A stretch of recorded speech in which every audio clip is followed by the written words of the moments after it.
दोस्तों नमस्कार। कोमल Kumar Soni YouTube channel में आप सबका फिर से स्वागत है। अवचेतन मन की शक्ति पार्ट 2। इस वीडियो में हम बात करेंगे वैज्ञानिक तरीके से हमारा मस्तिष्क कैसे काम करता है, अवचेतन मन कैसे काम करता है, वो कब एक्टिव होता है और हम इसका लाभ अपने जीवन में कैसे ले सकते हैं। तो चलो चालू करते हैं इस वीडियो को।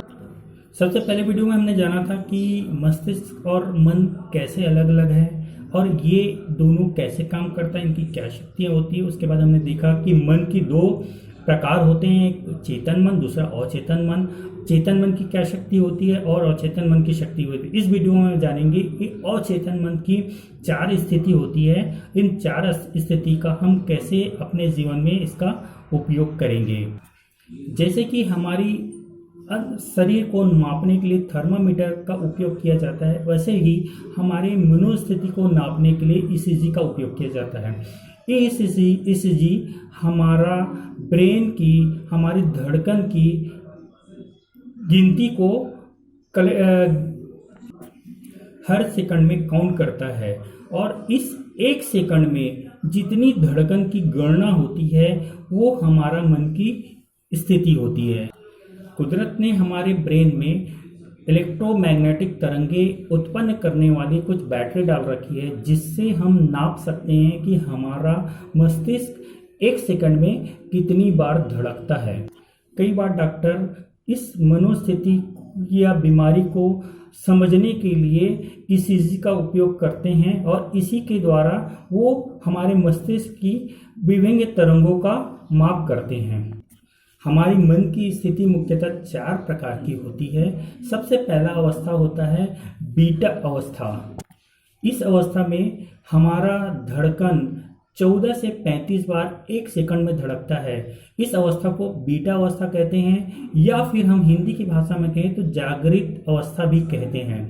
ये अवस्था हमारा सुबह जब हम उठते हैं तब से लेके रात को सोते तक इस अवस्था में हम होते हैं। इस अवस्था को ही हम जागृत अवस्था कहते हैं। उसके बाद जो दूसरी अवस्था होती है जिसको हम अल्फा अवस्था कहते हैं।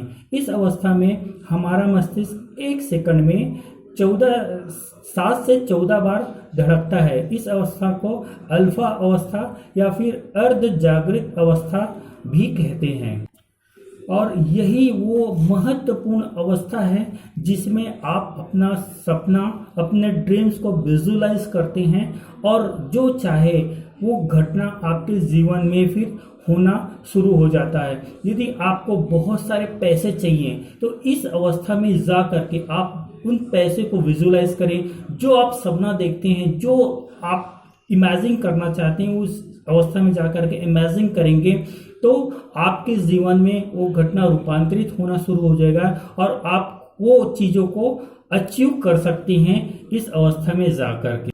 तीसरी जो अवस्था होती है उसको थीटा अवस्था बोलते हैं। इस अवस्था में हमारा मस्तिष्क का धड़कन 1 सेकंड में 4 से 7 बार होता है। इसको हम निद्रा अवस्था भी कहते हैं। जब आपका मस्तिष्क या सो जाते हैं तो आपका मस्तिष्क सो जाता है पर आपका अर्ध जागृत मन उस समय भी जागते रहता है और ये स्थिति में आपका चेतन मन सोता है पर अचेतन मन उस अवस्था में भी जागते रहता है। इसको निद्रा अवस्था कहते हैं और इस अवस्था में आपका जो सपने हैं वो आपका अर्ध जागृत मन आपको बताता है कि वो सोया नहीं है, कि हमारा जो सपना आता है हमारा अर्ध जागृत मन में आता है। इस अवस्था को निद्रा अवस्था या थीटा अवस्था कहते हैं।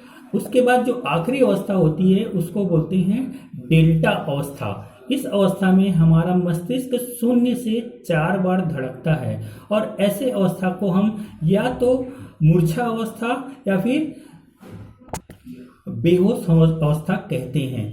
यही वो अवस्था होता है जिसके बाद व्यक्ति की मृत्यु हो जाती है। इसमें धड़कन जो होती है 0 से 4 तक होता है पर सेकंड में। इन 4 अवस्था को हमने जान लिया, लेकिन इन चारों अवस्था में सबसे ज्यादा महत्वपूर्ण जो अवस्था होता है वो है अल्फा अवस्था और हमको इसी अवस्था के प्रति हमें जागरूक होना पड़ेगा। ये ऐसी अवस्था है जिसमें हर व्यक्ति 24 घंटे में 2 बार इन अवस्था से गुजरता है। सामान्यतः हर व्यक्ति 24 घंटे में 2 बार इस अवस्था से गुजरता है। सबसे पहला जब वो रात को सोने जाता है, उससे 15 मिनट नींद आने से जो 15 मिनट की जो अवस्था होती है, जिसको अल्फा अवस्था कहते हैं, उस अवस्था में जब आप अपना जो भी सपने हैं, जो ड्रीम्स है, आप उसको विजुअलाइज करते हैं, वो चीजें आपका होना तय है। उसके बाद जब आप सो करके उठते हैं सुबह और बिस्तर से नहीं उठे रहते हैं और सोए रहते हैं, नींद तो खुल चुका होता है पर आप बिस्तर से उठे नहीं होते, वो अवस्था भी होती है आपके अल्फा अवस्था में, जो सुबह के टाइम का 15 मिनट, आपके जागने के 15 मिनट, ये ऐसी अवस्था होती है ना ही आप सोए होते हैं ना ही जागे होते हैं।